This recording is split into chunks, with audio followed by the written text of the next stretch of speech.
Welcome to my early game reveal of Nioh 3.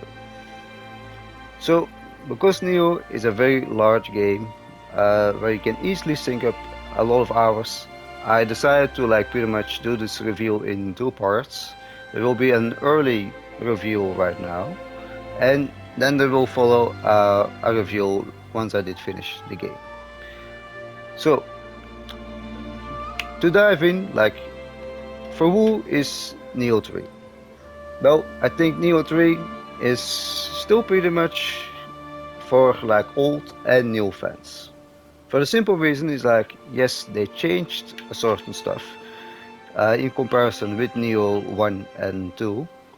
And the bigger change probably is we now have an open field design or an open world, whatever you want to call it. It's officially called open field, but you can also call it open world, I think.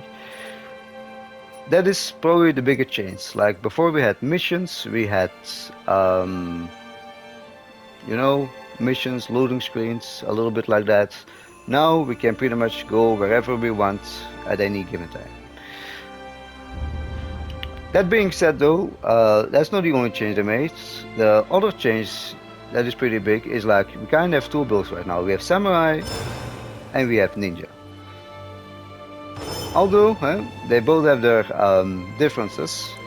Like you have the high, mid and low stance like in the previous games, and the Ninja pretty much has none of that. Has more a set combo, a mist, like a second dash compared to the normal dash, and also access to ninjutsu and magic, like that. Well, one of the biggest changes with magic and ninja is normally if you run out, you have to go to a shrine like this, rest at it in the older games, and that would reset your inventory. You see here that doesn't happen. I can rest. My bombs is still at 3, it's not 4. So basically how you do reset them is if you attack an enemy, those bars will fill up and they will replenish your stock. That is pretty much how it works. Then for the rest, another change is that now that we have two different classes, we also kind of have two different trees. You have the ninja tree over here that has all the ninja weapons, and you have the samurai tree that is all the samurai weapons. So where before you could pick any weapon for any class, you could basically build a ninja in the old games and compare it with combine it with an axe. That is not really gonna work here. If you wanna use the axe, it's gonna be in a samurai stance. If you wanna use the dual hatches like I do, you will be locked to the ninja stance. But even so, I was a little bit skeptical at the beginning, but it's actually really good. And I will talk about why this is actually really good. The first thing why it is really good is because this game really encourages exploration and experimentation. So I can basically let's say go to my level, I can reset this at any time. Free of charge, no special items needed. You can just do this. But of course that is not the only thing. I can pretty much do this with everything. I have here passives. I can pretty much reset them, put them somewhere else at any time that I want. But I can do that also with my skills. I can go to a weapon if I have something I don't like fist anymore. Well, I can just press the button here. Only current display category. I can reset it. I can also reset the whole samurai category if I want. Of course, I'm not going to currently do that. I'm pretty satisfied with what I have right now, but it is an option that we didn't have in the previous game, or I don't believe it was free of charge, but here it is. For the rest, who is Nioh for? I think Nioh is really for those people that like to experiment with a lot of different things. And although there is a little bit of a learning curve, I can pretty well imagine if you like, if you come here as a new player and you go over your gear and you see all those stats, then you have something like, man, do I have to combine all this? And what does this do? And what is that? Well, the game luckily gives you a very good help for that. I think Nioh 3 has the best tutorials when it comes to the Nioh series. For the simple reason is like, if I touch the touchpad here, I can pretty much go over everything. You know, what is familiarity, what does it does? Or what does it do? Backstab damage, what is that? Or some things that you sometimes don't know. Let's look for something that is a little more. Do I have something?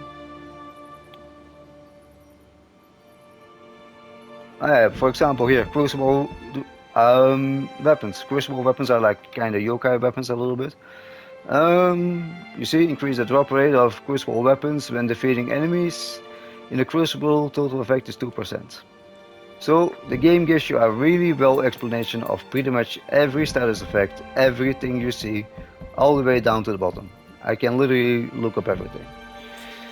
Then, besides that, the game also features a tutorial thing that is very nice. If you have something like, what is assassination, what is that, what is what happens when I die, what are dead on soul cores, equipment, like pretty much everything from this game that you wanna know, you're pretty much gonna find it in here. Then, what is also really nice, what I also really like, before you have to like go to Google and pretty much look up what certain status effects did, now you can just go to status. And like you have a few things, you have like skill list. Skill list basically shows all the skills, all the passives that you picked up. They're like passive bonuses. Like here, allows you to use the Omeo magic faster. Like if I like don't equip this, my Omeo magic is slower. This gives me more attack. Let's look for a more impacted one. You see, this gives me like restored life when I attack from the back as a ninja. So this is basically all passives you picked up that you can all read there. To quickly show how do you get there, if you are at a shrine and you go to not preparations, skill management, that's where you get it. That's where you can like equip and de-equip them at any time.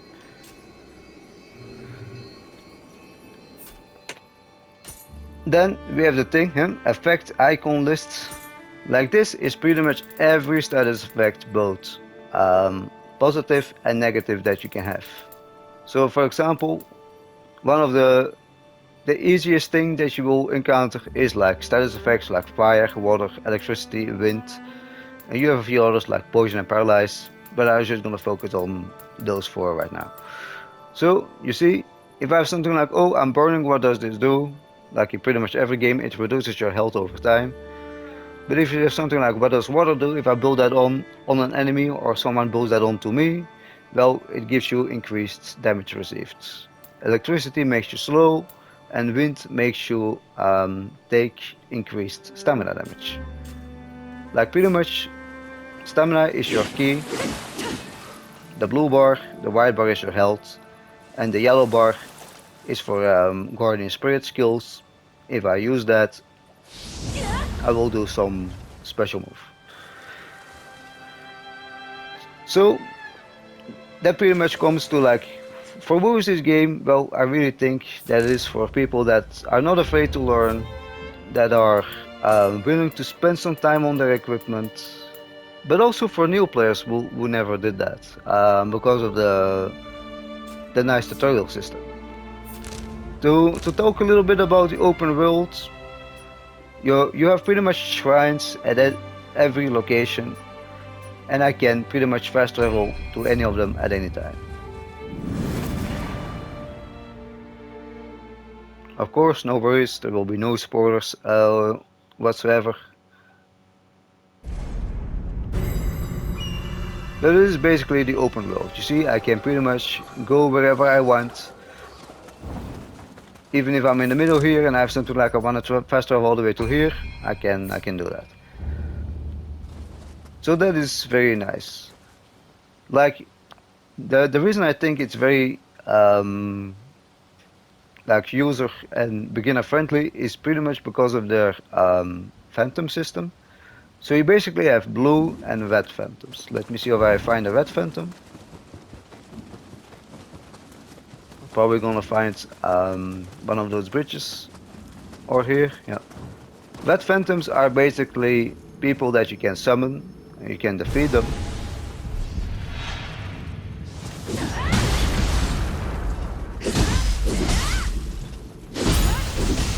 There we go. And they drop some gear. Sometimes they drop better gear, sometimes they drop worse gears.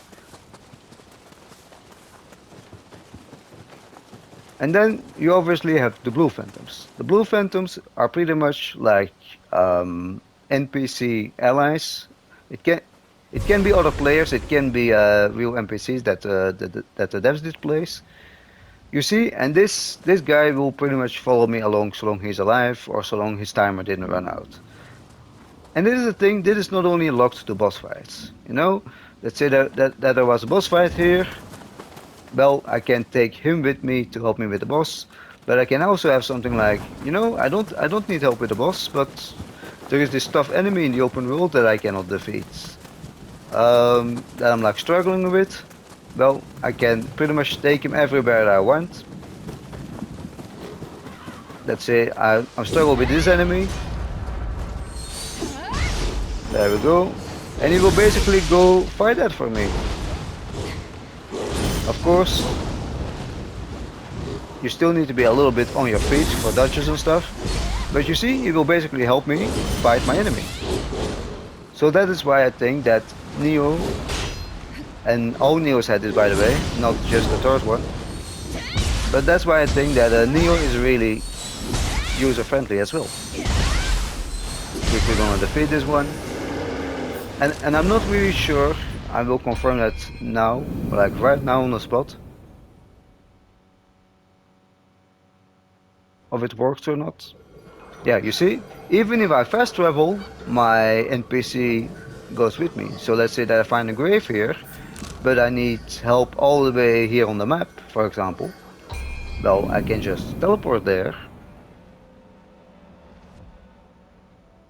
And there we go. He is with me.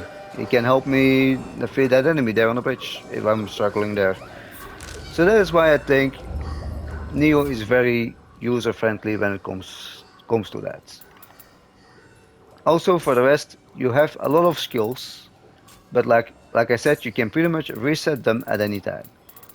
Every skill has like a little video of it, has some explanation of it, so you can tell it. If I go to another skill, it has different explanation and different videos. So that makes it really easy for other players to pretty much understand everything about it. Then if you go to like battle scrolls, well, you have a few missions here, but you will also find your tutorials here, basic controls, training ground. If I wanna like go to the training ground and test out something against a certain enemy, I can do that. This is basically like literally your training ground. You can do whatever you want. You can fight whatever enemy you want to an extent, and just practice. If I have something like, man, it's long ago, or I'm totally new to this game, what are the basic controls? Well, I can just jump into a tutorial here.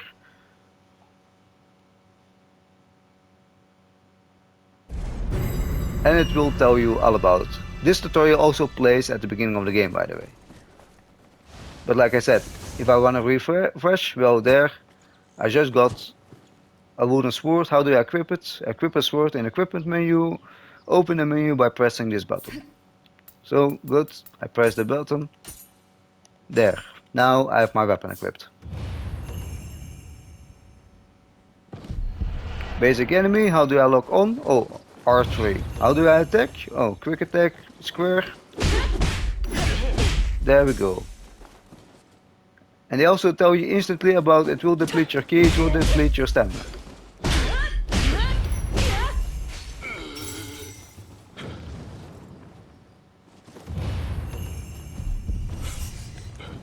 You see, it learns you how to dodge, block as well, and it will also learn you how to ki pulse.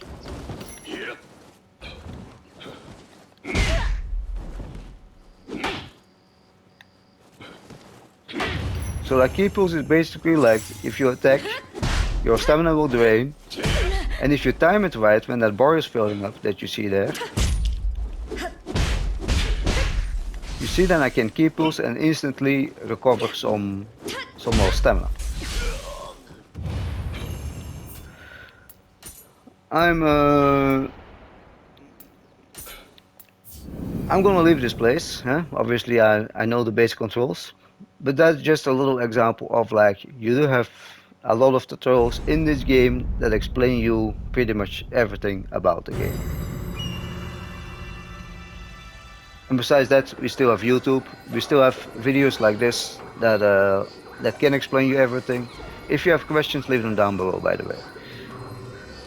So that is pretty much my early game review. I know I didn't dive in the story yet because I basically didn't have the story, but I've experience with Nioh 1 and 2, and I need to say like the Nioh games never really have been all that much about story. Yes, there is a story, and I think it's good.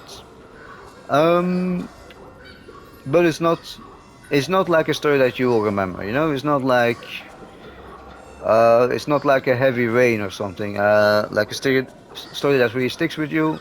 It's nothing like that, but the story is there. But I will dive more in the story in my late game review. This is just early game, obviously. As far as performance go and graphics, I think the game looks good. Um, some people will tell you otherwise. I just love the Neo graphics. I think it looks good. If I zoom in, I see the particle effects. So pretty nice. Performance, I had no issue on. I had no crashes. I had nothing. I'm playing on PS5, so everything is pretty good. And for the rest, I will dive more into different systems, pretty much in my late game review. But I will highly recommend that you try this game. This game is really beginner friendly. We have a lot of weapons, we have a lot of skills, but you can reset everything. Experimenting is really key in this game. So I would really like recommend you like go try it out. Start with the third one, start with the first one, start with the second one. It doesn't really matter. Just give Neo a shot. I really think you're gonna love it. It is my favorite game. I even like it more than like Dark Souls and stuff. I'm just that much in love with it. And I really hope that you try it, that you give it a shot. Like I said, if you have any questions, if there are any things that you would like to see me cover that I didn't cover here, ask about it. I might make a video about it. It's no issue. So without further ado, I will see you in the next one. I'm planning to like make different videos about like early build videos, blacksmith videos. There is already a beginner guide online if you want to check that out. So definitely go check it out. And like I said, if you need me, just let me know.